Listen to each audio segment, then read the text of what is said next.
The secure QTar hitch, quick to tie and release.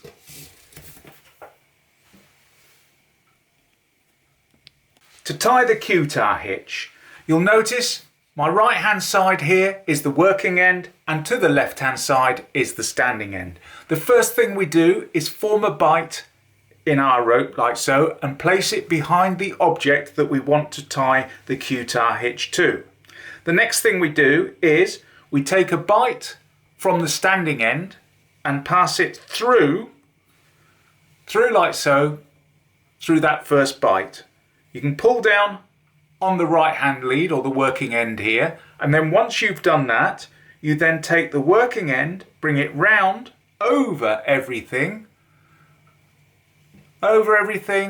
bring it round the back, up to the front, and then the next thing we do is form a bight in here and put that bight through the previous bight.